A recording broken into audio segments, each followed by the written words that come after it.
యిర్మీయా గ్రంథము 38వ అధ్యాయము.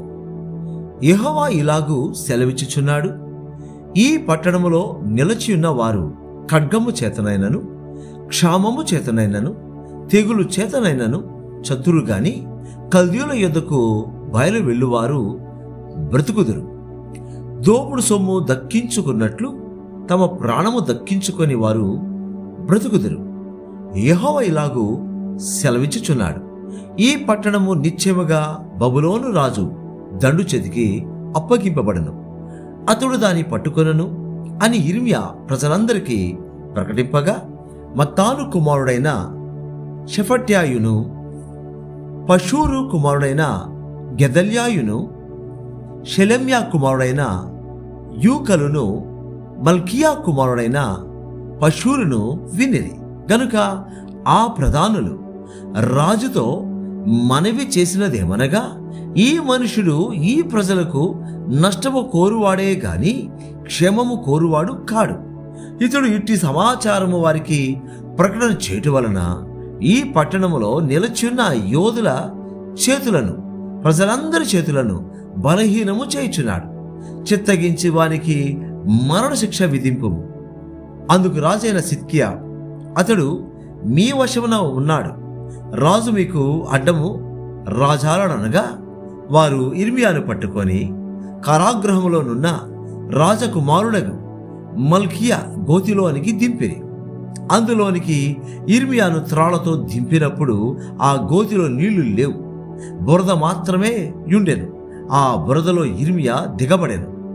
రాజు బెన్యామీను ద్వారమున కూర్చొని ఉండగా, రాజు ఇంటిలోని కుషీయుడగు ఎబెద్ మెలకను షండు వారు యిర్మీయాను గోతిలో వేసిరను సంగతి విని, రాజు నగరులో నుండి బయలు వెళ్లి రాజుతో ఇలాగు మనవి చేశాను, రాజా, నా ఏలినవాడ, ఆ గోతిలో వేయబడిన యిర్మీయా అను ప్రవక్త ఎడల ఈ మనుషులు చేసినది యావత్తును అన్యాయము.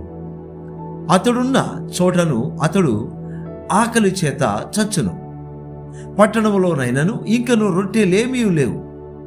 అందుకు రాజు, నీవు ఇక్కడ నుండి 30 మంది మనుష్యులను వెంటబెట్టుకొని పోయి ప్రవక్త అయిన యిర్మీయా చావక మునుపు ఆ గోతిలోండి అతని తీయించుమని కుషుడగు ఎబెద్ మెలకునకు సెలవీయగా, ఎబెద్ మెలకు ఆ మనుష్యులను వెంటబెట్టుకొని రాజనగరులో ఖజానా క్రింది గదిలోనికి వచ్చి అచ్చటి నుండి పాతవైన చింకి బట్టలను, చిరిగి చికాకులైన గుడ్డ పాతలను తీసుకొని పోయి ఆ గోతిలోనున్న యిర్మీయా పట్టుకొనున్నట్లుగా త్రాళ్ల చేత వాటిని దింపి, పాతవై చిరిగి చికాకులైన ఈ బట్టలను త్రాళ్ల మీద నీ చంకల క్రింద పెట్టుకొనుమని అతనితో చెప్పాను. యిర్మీయా అలాగు చేయగా వారు యిర్మీయాను త్రాళ్లతో చేదుకొని ఆ గోతిలోండి వెలుపలికి తీసిరి. అప్పుడు యిర్మీయా బందీగృహశాలలో నివసించను.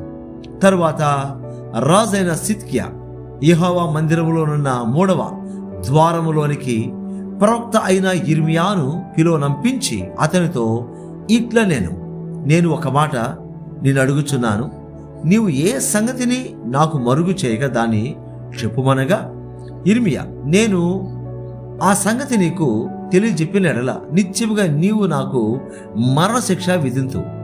నేను నీకు ఆలోచన చెప్పినను నీవు నా మాట వినవు. కావున రాజైన సిద్కియా, జీవాత్మను మనకు అనుగ్రహించు యెహోవా తోడు, నేను నీకు మరణము విధింపను. నీ ప్రాణము తేజూచుచున్న ఈ మనుషుల చేతికి నిన్ను అప్పగింపను అని యిర్మీయాతో రహస్యముగా ప్రమాణము చేశాను. అప్పుడు యిర్మీయా సిద్కియాతో ఇట్లా దేవుడు, ఇశ్రాయేలు దేవుడును సైన్యములకు అధిపతియునైన యెహోవా ఇలాగు సెలవిచ్చుచున్నాడు, నీవు బబులోను రాజు అధిపతుల యొద్దకు వెళ్ళిన ఎడల నీవు బ్రతికెదవు. ఈ పట్టణము అగ్ని చేత కాల్చబడదు, నీవును నీ ఇంటి వారును బ్రతుకుదురు. అయితే నీవు బబులోను అధిపతుల యొద్దకు వెళ్ళని ఎడల ఈ పట్టణము కల్దీయుల చేతికి అప్పగింపబడును, వారు అగ్ని చేత దాన్ని కాల్చివేసెదరు, మరియు నీవు వారి చేతిలో నుండి తప్పించుకొన జాలవు. అందుకు రాజైన సిద్కియా యిర్మీయాతో ఇట్లా కల్దీయుల పక్షముగా ఉండు యూదులకు భయపడుచున్నాను, ఒకవేళ కల్దీయులు నన్ను వారి చేతికి అప్పగించిన యెడల వారు నన్ను అపహాసించెదరు. అందుకు యిర్మీయా, వారు నిన్ను అప్పగింపరు. నీవు బ్రతికి బాగుగా నుండినట్లు నేను నీతో చెప్పుచున్న సంగతిని గూర్చి యెహోవా సెలవిచ్చు మాటను చిత్తగించి ఆలకించము. నీవు ఒకవేళ బయలు వెళ్ళకపోయిన యెడల యెహోవా ఈ మాట నాకు తెలియజేశాను. యూదారాజు నగరులో శేషించి ఉన్న స్త్రీలందరూ బబులోను అధిపతుల యొద్దకు కొనిపోబడిదరు.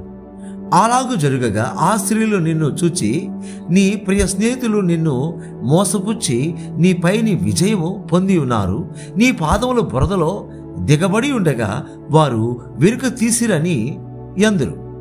నీ భార్యలందరూ నీ పిల్లలను కల్దీయుల యొద్దకు కొనిపోబడుదురు. నీవు వారి చేతిలో నుండి తప్పించుకొన జాలక బబులోను రాజు చేత పట్టబడెదవు. గనుక ఈ పట్టణమును అగ్ని చేత కాల్చుటకు నీవే కారణమగుదువు. అందుకు సిద్కియా యిర్మీయాతో ఇట్లా నేను, నీవు మరణశిక్ష నొందకుండునట్లు ఈ సంగతులను ఎవరికిని తెలియనీయకుము. నేను నీతో మాట్లాడిన సంగతి అధిపతులు వినిన యెడల వారు నీ యొద్దకు వచ్చి మేము నిన్ను చంపకుండానట్లు రాజుతో నువ్వు చెప్పిన సంగతిని, రాజు నీతో చెప్పిన సంగతిని మరుగు చేయక మాకిప్పుడే తెలియజెప్పుమనగా, నీవు యోనాతాను ఇంటిలో నేను చనిపోకుండా అక్కడికి నన్ను తిరిగి వెళ్ళనంపవద్దని రాజు ఎదుట నేను మనవి చేసుకొనబోతినని వారితో చెప్పుమని రాజు యిర్మీయాతో అనెను. అంతటా అధిపతులందరూ యిర్మీయాతోకు వచ్చి అడుగగా అతడు రాజు సెలవిచ్చిన మాటల ప్రకారముగా వారికి ఉత్తరమిచ్చి ఆ సంగతి వారికి తెలియజేయనందున వారు అతనితో మాట్లాడుట మానిరి. యెరూషలేము పట్టబడే వరకు యిర్మీయా బందీగృహశాలలో ఉండెను. యిర్మీయా గ్రంథము 39వ అధ్యాయము. యూదా రాజైన సిద్కియా ఏలుబడి యందు 9వ సంవత్సరము 10వ నెలలో బబులోను రాజైన నెబుకద్రెజరు తన సమస్త సైన్యముతో యెరూషలేము మీదికి వచ్చి దాని ముట్టడి వేయగా, సిద్కియా ఏలుబడి యందు 11వ సంవత్సరము 4వ నెల 9వ దినమున పట్టణ ప్రకారములు పడగొట్టబడెను. యెరూషలేము పట్టబడగా అధిపతులందరూ నేర్గల్ షరేజరు, సౌగుర్నేబో, షండుల అధిపతియగు సర్సేకిము, జ్ఞానులకు అధిపతియగు నేర్గల్ షరేజరు మొదలైన బబులోను రాజు అధిపతులందరూ లోపలికి వచ్చి మధ్య గుమ్మములో కూర్చుండరి. యూదుల రాజైన సిద్కియాయు అతని యోధులందరూ వారిని చూచి పారిపోయి రాజు తోట మార్గమున 2 గోడల మధ్యనున్న గుమ్మపు మార్గమున పోయిరి గాని రాజు మైదానపు మార్గమున వెళ్ళిపోయారు. అయితే కల్దీయుల సేన వారిని తరిమి యెరికో దగ్గరనున్న మైదానములలో సిద్కియాను కలుసుకొని పట్టుకొని రాజు అతనికి శిక్ష విధింపవలెనని హమాతు దేశంలో రిబ్లా పట్టణము దగ్గరనున్న బబులోను రాజైన నెబుకద్రెజరు నొద్దకు వారు సిద్కియాను తీసుకొని పోయిరి. బబులోను రాజు రిబ్లా పట్టణంలో సిద్కియా కుమారులను అతని కర్రుల ఎదుట చంపించెను. మరియు బబులోను రాజు యూదా ప్రధానులందరినీ చంపించెను. అంతటా అతడు సిద్కియా కన్నులు ఓడదీయించి అతని బబులోనులకు తీసుకొని పోటుకై సంఖ్యలతో బంధించెను. కల్దీయులు రాజనగరును ప్రజల ఇండ్లను అగ్నిచేత కాల్చివేసి యెరూషలేము ప్రకారములను పడగొట్టిరి. అప్పుడు రాజదేశ సంరక్షకుల కధిపతియగు నెబూజరదాను శేషించి పట్టణములో నిలిచియున్న ప్రజలను ద్రోహులై తమ రాజును విడిచి తనతో చేరిన వారిని శేషించిన ప్రజలనందరినీ బబులోనులకు కొనిపోయాను. అయితే రాజదేహ సంరక్షకుల కధిపతి అయిన నెబూజరదాను లేమిగల దరిద్రులను యూదాదేశంలో నుండనిచ్చి వారికి ద్రాక్ష తోటలను పొలములను నియమించెను. మరియు యిర్మీయాను గూర్చి బబులోను రాజైన నెబుకద్రెజరు రాజదేశ సంరక్షకులకు అధిపతియగు నెబూజరదానునకు ఈ ఆజ్ఞ ఇచ్చెను: నీవు ఇతనికి హాని చేయక దగ్గర నుంచుకొని పరామర్శించి ఇతడు నీతో చెప్పినట్లు చేయవలెను. కావున రాజదేహ సంరక్షకులకు అధిపతి అయిన నెబూజరదానును షండులకు అధిపతియగు నెబూషబ్జానును జ్ఞానులకు అధిపతి అగు నేర్గల్ షరేజరును బబులోను రాజు ప్రధానులందరూ దూతలను పంపి బందీ గృహశాలలో నుండి ఇర్మియాను తెప్పించి అతనిని ఇంటికి తోడుకొని పోటకు షాఫాను కుమారుడైన అహీకాము కుమారుడగు గెదల్యాకు అతని నప్పగించని. అప్పుడతడు ప్రజల మధ్య నివాసము చేశాను. ఇర్మియా బందీ గృహశాలలో నుండగా యెహోవా మాట అతనికి ప్రత్యక్షమై ఇలాగూ సెలవిచ్చెను, నీవు వెళ్ళి హుషీయుడగు ఎబెద్మెలెకుతో ఇట్లనుము, ఇశ్రాయేలు దేవుడను సైన్యములకు అధిపతియునగు యెహోవా ఇలాగూ సెలవిచ్చుచున్నాడు, మేలు చేటుకై కాక కీడు చెట్టుకై నేను ఈ పట్టణమును గురించి చెప్పిన మాటలు నెరవేర్చుచున్నాను. నీవు చూచుచుండగా ఆ మాటలు ఆ దినమున నెరవేరును. ఆ దినమున నేను నిన్ను విడిపించెదను. నీవు భయపడు మనుషుల చేతికి నీవు అప్పగింపబడవని యెహోవా సెలవిచ్చుచున్నాడు. నీవు నన్ను నమ్ముకొంటివి గనుక నిత్యముగా నేను నిన్ను తప్పించెదను. నీవు ఖడ్గము చేత పడవు, దోపుడు సొమ్ము దక్కించుకున్నట్లు నీ ప్రాణమును నీవు దక్కించుకుందువు. ఇదే యెహోవా వాక్కు. ఇర్మియా గ్రంథము 40వ అధ్యాయము. రాజదేశ సంరక్షకుల అధిపతి అయిన నెబూజరదాను యెరూషలేములో నుండి యూదాలో నుండి బబులోనునకు చెరగా కొనిపోబడిన బందీ జనులందరిలో నుండి సంఖ్యల చేత కట్టబడి ఉన్న ఇర్మియాను తీసుకొని రామాలో నుండి పంపివేయగా యెహోవా ఎదురు నుండి అతనికి ప్రత్యక్షమైన వాక్కు, రాజదేశ సంరక్షకుల అధిపతి ఇర్మియాను అవతలికి తీసుకొని పోయి అతనితో ఇలాగూ మాట్లాడాను, ఈ స్థలమునకు నేను ఈ కీడు చేసేదనని నీ దేవుడగు యెహోవా ప్రకటించను గదా. తాను చెప్పిన ప్రకారము యెహోవా దాన్ని రప్పించి చేయించను. మీరు యెహోవాకు విరోధముగా పాపము చేసి ఆయన మాటలు వినకపోతిరి గనుక మీకీ గతి పట్టినది. ఆలకించుము. ఈ దినమున నేను నీ చేతుల సంఖ్యలను తీసి నిన్ను విడిపించుచున్నాను. నాతో కూడా బబులోనుకు వచ్చుట మంచిదని నీకు తోచినెడలా రమ్ము, నేను నిన్ను భద్రముగా కాపాడిదను. అయితే బబులోనులకు నాతో కూడా వచ్చుట మంచిది కాదని నీకు తోచినెడలా రావద్దు. దేశమంతటా నీకేమీ అడ్డము లేదు. ఎక్కడికి వెళ్ళుట నీ దృష్టికి అనుకూలమో, ఎక్కడికి వెళ్ళుట మంచిదని నీకు తోచునో అక్కడికి వెళ్ళుము. ఇంకను అతడు తిరిగి వెళ్ళక తడవు చేయగా రాజదేశ సంరక్షకుల అధిపతి అతనితో ఇలాగూ చెప్పాను, బబులోను రాజు షాఫాను కుమారుడైన అహీకాము కుమారుడగు గెదల్యాను యూదా పట్టణముల మీద నియమించి ఉన్నాడు. అతని యొద్దకు వెళ్ళము. అతని యొద్ద నివసించి ప్రజల మధ్యను కాపురముండము. లేదా ఎక్కడికి వెళ్ళుట నీ దృష్టికి అనుకూలమో అక్కడికి వెళ్ళము.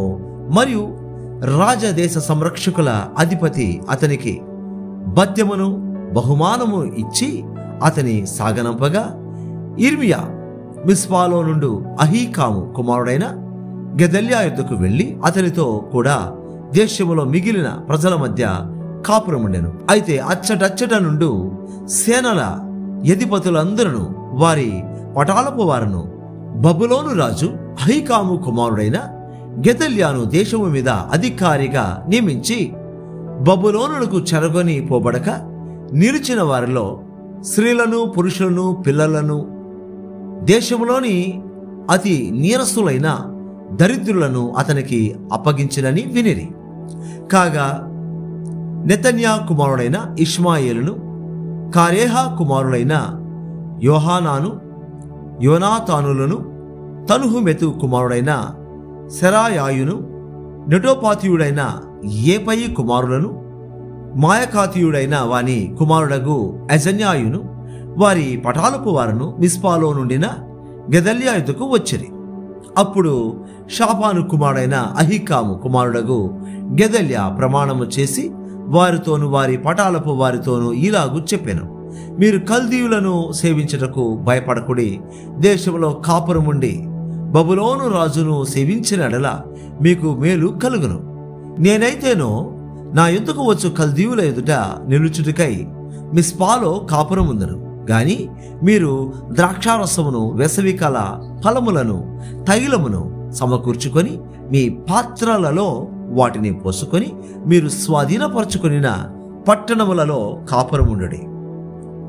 మోయాబులోనేమి, అమ్మోనీయుల మధ్యనేమి, ఎదోములోనేమి, ఏ ఏ ప్రదేశములలోనేమి యున్న యూదులందరూ బబులోను రాజు యూదాలో జనశేషమును విడిచెననియు షాఫాను కుమారుడైన అహీకాము కుమారుడు గెదల్యాను వారి మీద నియమించననియు వినినప్పుడు అందరూ తాము తోలివేయబడిన స్థలములన్నిటినీ విడిచి మిస్పాకు గెదల్యా యుద్ధకు వచ్చి బహు విస్తారము ద్రాక్షారసమును వేసవికాలపు పండ్లను సమకూర్చుకొనిరి.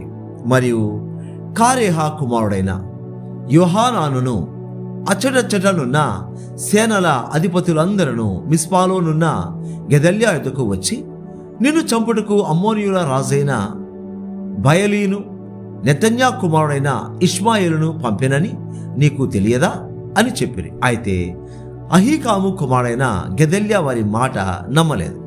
కారేహా కుమారుడగు యోహానాను మిస్పాలో గెదల్యాతో రహస్యముగా ఇట్లా నేను నీ యొద్దకు కూడి వచ్చిన యూదులందరూ చెదరిపోవునట్లును యూదా జనశేషము నశించినట్లును నెతన్యా కుమారుడైన ఇష్మాయేలు నిన్ను చంపనేలా దయచేసి నన్ను వెళ్ళనిమ్ము, ఎవరికి తెలియకుండా నేను వారిని చంపేదను.